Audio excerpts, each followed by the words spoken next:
Happy Friday, everybody. Welcome back to Window to the Soul, a podcast brought to you in part by Renewal by Andersen of Central Virginia, Richmond Window Corporation. I'm one of your hosts, Stephen Covert. Andrew Phillips is back on the mix. It feels good. We're back. Andrew's done an amazing job carrying the podcast the last couple. Have you done two without me? 2 in a row. Andrew is the man. I had flu encounters last episode, so I was not here. You can hear it in the episode before. I was starting to come down. But on the episode today, we have a new hire, Dave Martin. Dave, we'll get to you in a second, but welcome to the show. Before I get into it, I want to give a little bit of an internal announcement. We have a new rewards program coming very, very soon. I think it's coming. Is it Friday or Monday? When this is releasing, I think it should be. I think everything's finalized internally Friday, internal announcement Friday, and then Monday. So Monday, we are rolling out Blueboard, which is a rewards program for 10-year loyalty, accomplishment-based programming to give customers experiences over. Employees experiences for, say, if they're in the company for 1 year, 3 years, 6 years. It's all very, very fun experiences that are honestly worth more than money, in my opinion, in the long run. So make sure you stay tuned for that Blueboard. It will be announced soon. Happy Friday. I hope you're on a wonderful commute. I hope you're got Spotify turned up or Google Podcasts now, not Apple yet because they're being difficult still, or you're watching on YouTube. Wherever you are, I hope you're having a wonderful Friday morning. Next week, there'll be no episode. Happy Thanksgiving. We're going to be taking that off from the cast, but we will be right back on the week after that. Dave, how are you? Welcome. Howdy. Howdy, Dave. Dave, if you could, I'm going to jump right into it. I do this question with most people when I remember. You're getting into an Uber driver, fresh out of the airport. Okay, just picture this in your head. I want you to visualize. You hop into the Uber. It's like a 2020 Honda Civic. And the Uber driver is trying to make conversation with you, as he does. He's trying to score that tip. That's right. He turns around. He says, Dave, how are you? No, I'm good. And he says, so Dave, what do you do for a living? How would you explain it to Daniel, the Uber driver? Daniel. I want you to address, I am the Uber driver. Okay, Daniel. Now, I usually say I am in marketing. Okay. Which is a very generic thing to say. And then Daniel says, wow, marketing. My grandfather did that. Mm-hmm. What type of marketing? Right. Well, marketing has, as you know, is a very big toolbox. There's lots of different things you can do in marketing. So generally, I like to say that I'm in the branding business, which is not necessarily what I'm doing here, and we can go into that later. Yeah. But I like to say I'm into branding. I'm into helping individuals and organizations figure out who they are and how best to reach their customers with that knowledge. I love that. I think Daniel would be satisfied. Mm-hmm. Now, Daniel's still driving. You've got a little bit more of a commute to go. And Daniel says, wow, how long have you been in the business of making brands for companies and reaching their customers? Well, in the marketing business, it's really been my whole life. I kind of grew up in the business. My dad had an ad agency. As far as the branding and marketing part, that probably started about 10 years ago. I started out in the creative side, kind of where you are now. I was an art director and a designer. But then I've evolved into being a general marketing type person, involved in the planning and the execution and the tracking of entire marketing campaigns. So for about 10 years. Wow. Now, I don't know technically, but as far as an audience goes, your family is a tycoon of marketing. Has everyone done marketing in your family? Because I know now your son is following your footsteps. Your dad was a big marketer, which we can talk about later. Has that always been something, like as soon as you were born, you just like, you know what, I want to tell stories? Or how did that come about? Well, as far as the family, it is true. I have a brother and two sisters, and they have all been in marketing in one way or the other. One sister was PR, which is kind of like marketing. My brother was a market research and owned a marketing firm with me. and my sister is an account executive at an ad agency here in town. So it is very much a family business. What was your original question? How did it? Yeah. Did you always know you wanted to do that, or Mhm. how did that come I about? did not. My it's kind of funny. Like I said, my dad started an ad agency. My mother was having lived in it was like, Dave, don't go into marketing. Do something else. Be a professional, is what she Right. said, Be a professional. which I think is like a doctor or a lawyer. That carries a lot of weight. I was going to say, don't do marketing. Be a professional. Yeah. So uh, that's interesting. So she never was a fan of the biz, or why does she consider it not professional? That I think it's a good question, and probably along the lines of a survey that I saw that one of the 10 least respected professions is advertising. I don't know why I saw that too. I think it's I don't agree with it. all the finance guys and the doctors and the lawyers always get the cake. Yeah, I think it's because people see a lot of ads Mhm. and they just don't like them. They're intrusive and they're imposing, so they just immediately think the profession is like that. And yeah, and I think advertising comes with a lot of deception. I think it gets a Mhm. bad rap because everyone's pushing an agenda. Advertising is the most clear way for someone to push an agenda. And I think people kind of Right. they're like, don't go into advertising. Right. Yeah. Well, that's fun. And then so But I didn't listen to her. right, you push through. And what and at what age were you able to put on the blinders and be like, okay, I want to do marketing.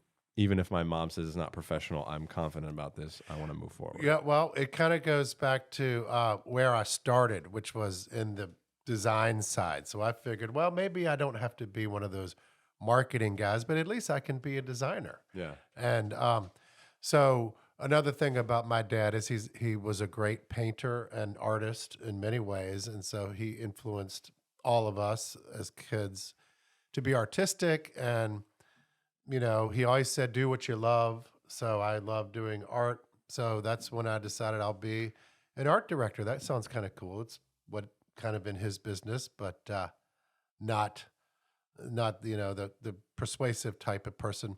So I did that for quite a while. I was an art director, then I moved up to being a creative director at ad agencies for many years, and figured I would keep my career in the creative side, creative services.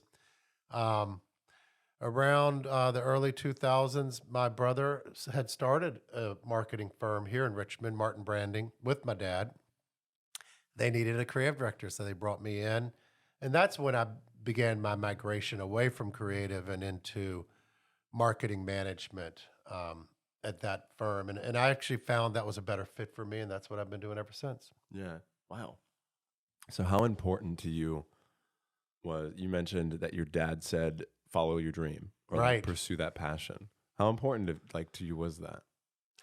Well, Especially, yeah, I mean, very that's important. a really powerful thing for your dad to tell you. It is, and it's hard, to do that because if you're somebody who likes something like art or, you know, hiking, it's hard to say how am I going to turn that into a career Yeah. that's where I'll be a success and can have the things I want in life and still do what I want. So it's a real challenge to tell somebody that do what you love and the money will follow. I remember he said something very similar Really? to that. And so, I've tried to do that, and I think it's worked out as I migrated into being more of a marketing professional. Yeah, absolutely. And so when he said that, was that like, how old were you? Well, it's very interesting. He said it when I was really young and when I was going to college, and I was like a typical college kid, Right. liberal arts, didn't have any idea what I wanted to do. And You're talking about me right now. yeah, so that's probably where the conversation started. But interesting thing is that he said it so often. He was very much of a mentor type. He had Yeah. people in his office, interview with him a lot. And even when he died just 10 years ago this October. And the Martin Agency did a video of him, and it was really the night before he died, and they asked him some questions, and one of them was, what advice would you give to young people? And he said just that. He said, follow your dream, do what you love, and the rest will follow. And that's what he'd been saying to me all my life. So Wow. I've been hearing it a lot. Yeah. And And now it's you on. can see that interview on YouTube, by the way, Really? his final interview. Wow. Is that what it's called? What is it called? I don't. I would It's love to probably watch under that. Martin Agency. Yeah. That's awesome. Wow. So now you can almost go back and kind of revisit that inspiration a little bit. Right. Right. Wow. And then, so you went to college, did liberal arts. What exactly, specifically liberal arts? Oh well, I started out in art, but Okay. I went to Northwestern. They had a terrible art program, and then This is a hit piece. I know, and then I went into art history, Okay. which I found was very difficult. And I didn't like, Right. so I ended up in history. Wow. So I was a history major, And that, and I studied Russian history and did a big term paper on the Ukraine. So I feel very invested in what's going on right now. exactly. You're very up to date as well. I am. I'm trying to get my notes keep turning off. So are you the youngest, oldest? Where do you play? I am the youngest of four. Okay. And that's interesting too, because I actually have a twin brother. Wow. So I'm 3 minutes younger than my brother Rob, which makes me the youngest. That's so funny. Even though I'm named after my dad, even though I'm younger than him. What's his name? He's Rob. Rob Martin. Hmm. He's named after my grandfather on my mom's side. Okay. And the reason I'm Dave is because apparently as a baby, I looked more like my dad. I was originally Rob, and 3 days later, they changed me to Dave. No way. Yeah, that's really weird. Did your dad look? He said no. And this I one's do Dave. look a lot like him. If you look at our childhood pictures of him and me, we were practically twins. And did Rob choose the same passion? He did. He was he has had different careers, but as far as marketing goes, he was much more into market research and That's right. brand research. But he also had got his master's in social work. Mm-hmm. And so he's really in the social work field and works with addiction clients. Oh. Does so Mama Martin so she didn't follow in the marketing. What did she do? My mom, Yeah. oh, she was, I don't know what she did because she was mostly a homemaker Mm-hmm. and a housewife for all those years. Yeah. She was good at supporting what he did, my dad, because he was very much into business development and socializing. So Right. she had to hold up that end of the court. Yeah. And For for him. for everyone listening, if you're not a Richmond native, the aforementioned Martin Agency that Dave is referencing is the Martin Agency down in Shacklebottom, Right. on the Cobblestone Road. Probably one of the biggest agencies in Virginia. Chaco Slip, I would Chaco say. It's on Slip. Cary Street. Oh, okay. But Bottom anyway. and slip. I never know the difference. But it's probably one of the biggest agencies in the East Coast. Yes, it is. I would say that very early on in the early 70s, it became clear that the Martin Agency, even though at that time it was called Martin Woltz, was on track to become very much a preeminent ad agency, the first of its type, certainly in Richmond, if not all of Virginia, on par with agencies on Madison Avenue in New Yeah. York. Yeah. And it definitely lived up to that expectation, and it has become very much a global advertising agency, Absolutely. and with clients all over the world. And at one point, they had the largest advertising client in America, which was Walmart, and it was Wow. serviced right here in Richmond. Wow. Because they've done, they did Geico. I know they did Arby's. They did, Siri's listening. They did Arby's. They did, man, they've done They've done everything. they've done everything. ESPN. Of course, their most famous stuff I consider was the stuff I remember when I was young was Right. the Virginia Tourism account and Virginia's for Lovers, Yeah. which they did in the late 60s. I think it celebrated its 50th anniversary. That's crazy. I think I remember seeing that. It's Yeah. probably one of the most longest running brands or slogans of any organization, Yeah. at least in America. I think the state of Virginia has tried to change it and failed, and has always come back to it. They'll never do that. They know It's they too won't good. know. And it's kind of like the Martin Agency too. That the name of the organization they've tried to change it from Martin and Have they really? I didn't know that. too much brand equity. What did they try to change it to? Well, they just talked about it. I don't think they came up with any Yeah, I don't. suggestions. I think but that'd be a terrible move. yeah. Were you around your dad when he came up with that? What was that like? Well, I was, as a matter of fact. They had the Martin and Woltz had their offices on Franklin Street, right next to the Commonwealth Club down there. Okay. It's now the Graduate. The Graduate. The I've never heard of Graduate, that. which is that hotel near VCU, and they have a rooftop. Yeah. But that was where their office was. I think they had 1 or 2 floors there back in the late 60s. I must say that my dad did not come up with Virginia's for Lovers. He was the company owner and business development guy, and he had his creative team. But, I mean, he was leading the team. He was leading the team, and definitely he gets some was credit. on the team, and he, it was pretty much of a group effort. I'm sure he had played a hand. It was an interesting way they came up with it was because I think the writer working on it had said, well, here's a campaign idea because Virginia has all these great things. Virginia is for beach lovers and history lovers and mountain lovers. It's for Virginia is for tree lovers, and Virginia is for bird lovers, and Virginia is for horse lovers. And so I think the art director just turned to him and said, well, why don't we just say Virginia is for lovers? Boom. $1 billion. Right. Yep. That's Now awesome. you got to consider that was very controversial back in the late 60s because lovers, a lot of people don't think about that as a controversial term now, but you know what a lover is. So it was unexpected that it was even ever saw the light of day. And Yeah. it's an interesting story, and I don't want to digress too much, but Please digress. they developed that campaign theme as a pitch to get the Virginia tourism account.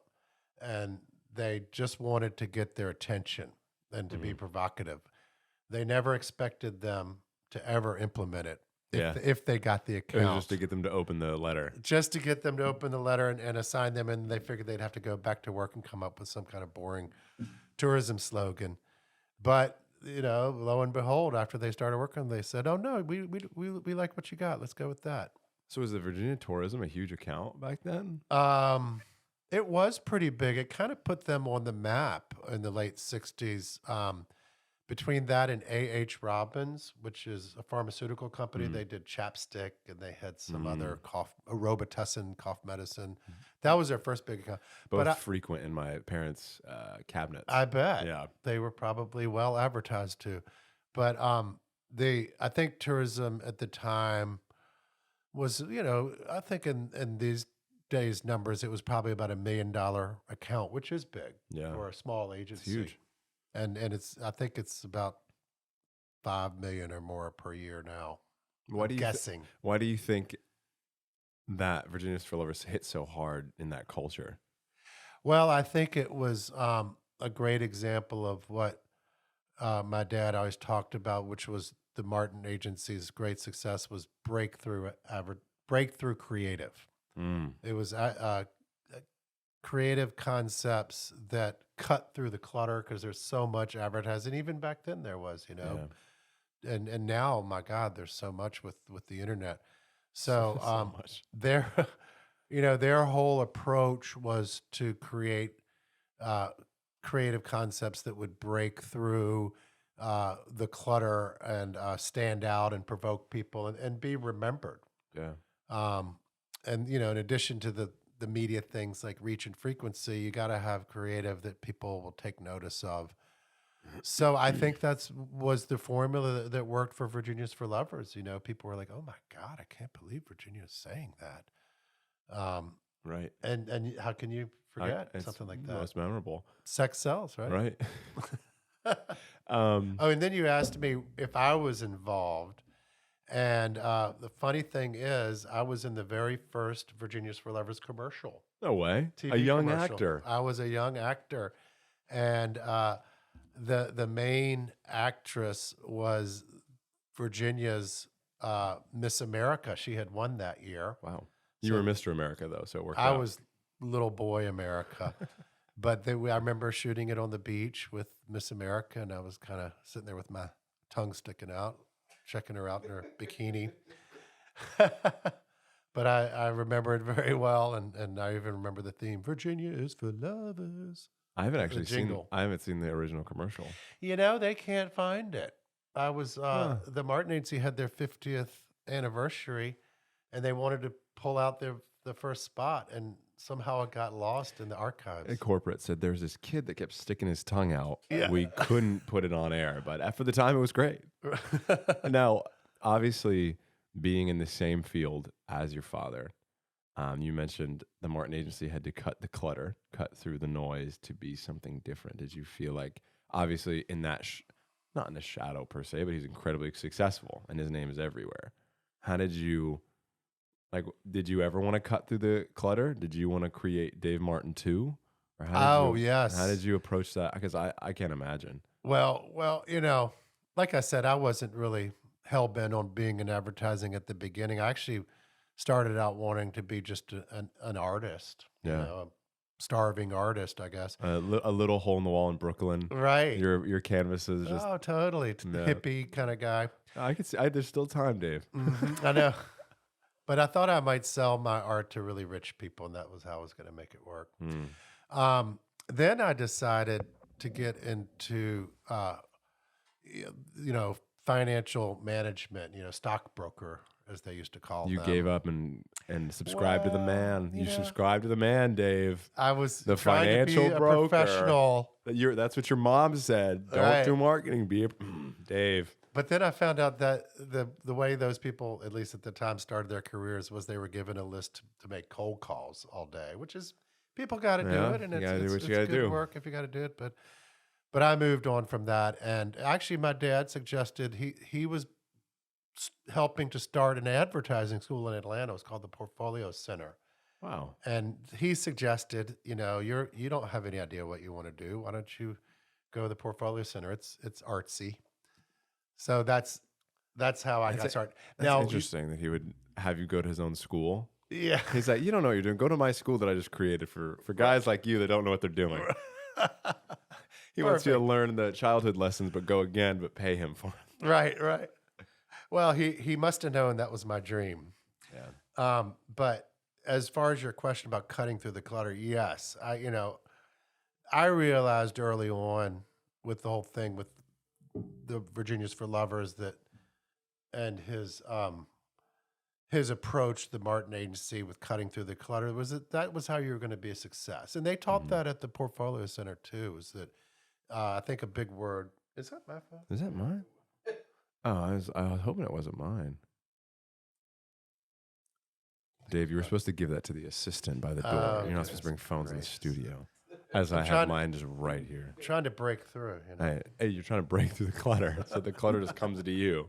To continue. But one of the words they used a lot at the Portfolio Center was unexpected. Creative that's unexpected will cut through. So I've been trained on that. And really through my whole career, I have found, or I've tried to do that with every little piece. Even the piece we're working on now, we're doing a flyer for VCU sponsorship. And, you know, there's got to be an element to it that makes it stand out when people see it. And hopefully that's the concept. Yeah, absolutely. And it's hard to cut through the clutter on a flyer, on a smaller flyer, but I guess every project you have to. Everything can be taken as a challenge like that, Yeah, an opportunity. Yeah. And I know, so you've lived in Richmond your whole life? Well, except when I went to college, actually no. So I went to college in I'm not going to say. Yeah, it's all right. You went to college at some point. It was in the 19s. And but I went to Northwestern, which is in Chicago. Okay. And I lived there, and then I moved to Atlanta for 7 years, and then I moved to. So I really didn't come back to Richmond until 2000. So I was gone for a good decade or so. Yeah. And I consider Richmond. I love Richmond, by the way. I consider it very much a boomerang town that people who are born here always end up coming back here, and I've seen that over and over and over again, and it was true for me too. That means I'm coming back. Yes, you will. You can go. You can try. You'll be back. No, recently it's hard to get plugged into the Richmond culture. But I've heard that. once you do, I feel like it's beautiful. It's blossoming. Just going down Cary Street, you just feel alive. Everyone's doing stuff. There's so many different cultures. Like Carytown, my Yeah. gosh, it's bustling down there. There's people are playing guitars on the street, people are Right. painting on the street. It kind of gives you a renewed hope in art. Right. And I know that culture has a huge impact on you because you led the charge for the Big Leberdsky. Oh, thank you. Explain briefly the Big Leberdsky to everyone listening so they can get a little taste for your personality. Well, as you know, we were talking about Carytown. One of the anchors of Carytown is the Byrd Theater. Right. The venerable Byrd Theater has been there, built in 1928. It was built during the glory time of movie theaters. You know, they really just had black and white films, and they had their own music because they didn't even film and audio weren't even mixed at the time. But you weren't around back then. No, you had gone to college in the unfortunately. 90s. In fact, I don't even think my parents were around for a couple of years. Uh-huh. But so the Byrd Theater is a great place. It's been, continually providing movies since the 20s, and I became involved with the Byrd Theater. I like working with nonprofits and charities, and so I joined forces with them about I guess it was about 10, maybe 12 years ago. Eventually landing on their board and heading up their marketing committee. And at the time, I didn't know about this Big Leberdsky thing, which I'll explain in a second. But I was mostly working with the regular programming and fundraising. But they did, at one point, a brewery in Ashland, the center of the universe, which we call Co2, approached us and said, hey, we want to create a beer, a Deuterino, for the Big Lebowski movie. And as a way to promote it, we'd like to rent out your theater and start showing the movie. Is that me again? You're too important of a man, Dave. I know. I must be taking too long. No. So anyway, so that was the Co2 really initiated the Big Leberdsky, as we call it, and it was just an event, a regular movie with a beer. And then I got involved with it, and we started adding to it, enhancing it, and our vision was to evolve it from just a special showing to an entire Lebowski festival, of which there are several in the United States every year.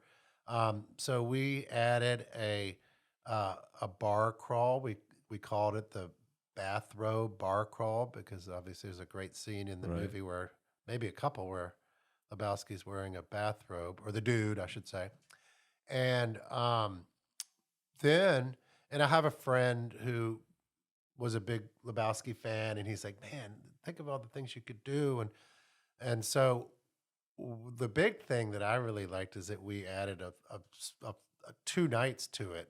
Instead of just Saturday night, we added a Friday night bowling party. And that was right when River City Roll was starting out. Was bumping. Yeah. It wasn't even bumping yet. I don't think they even had people when we went in there, and we said, can we partner with you? And they loved the idea. In fact, I noticed they had in their mural, they had the dude painted in one of their murals already. So they were ready for this. Fan. Did you know that beforehand? You didn't? Did not know that. Wow. And did you just, as a team, approach River City Roll and like, we want all the men in the suits stormed in? They're like, we're doing a Big Lebowski bar crawl. Right. We're gonna do a bowling party, and so that was a lot of fun. We had 12 teams sign up, and it was all fundraising, and River City Roll contributed, and so that was a big cool party. We had a costume contest there, and then on Saturday we had the movie with the bathrobe bar crawl, and we had an after party with a local band across the street at Citizen Burger. I know that place. Yeah. So we did that a couple times, and the White Russians were flowing, and the what haves you and whatnot. Conversation as well. Right. Big time. That's awesome. Big time. I think, hey. Solving all the problems of the world. Unfortunately, we couldn't remember the next day what we had come up with.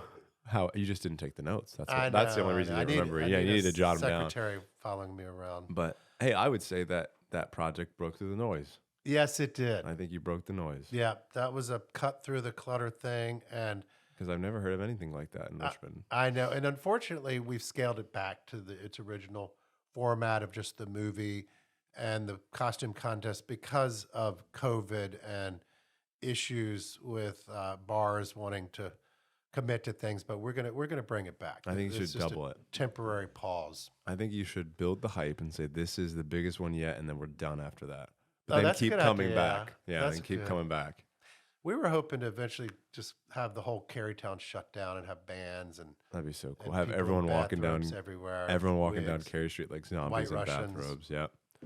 Now I'm ashamed to admit, I haven't fully watched through The Big Lebowski, Even though you're a fan. even though I'm a fan. Well, my uncle, like I said, he's a big fan, and then I think my brother was also, and I was like, well, I'm gonna be cool like them, so I bought that little Funko Pop of the dude. Yes, on your desk. But at the time, I wasn't old enough to appreciate it anyway. But now I feel like I'd much more enjoy it as it is.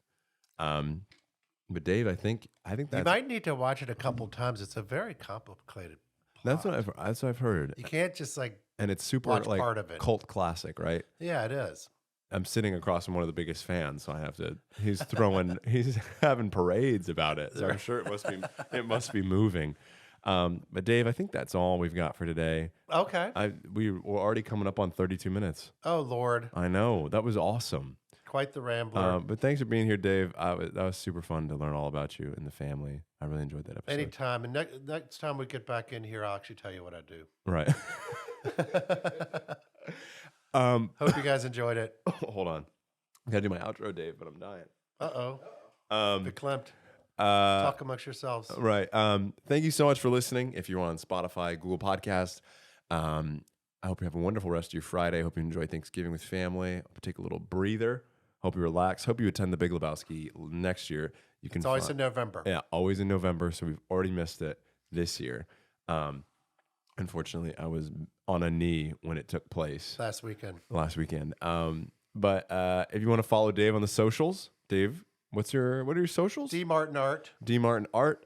Give him a follow. Make sure you follow our Spotify page or subscribe to it and give it 5 stars. It takes like 10 seconds and it really helps us on the SEO end of things. But yeah, hope you have a wonderful Friday. This has been Window to the Soul.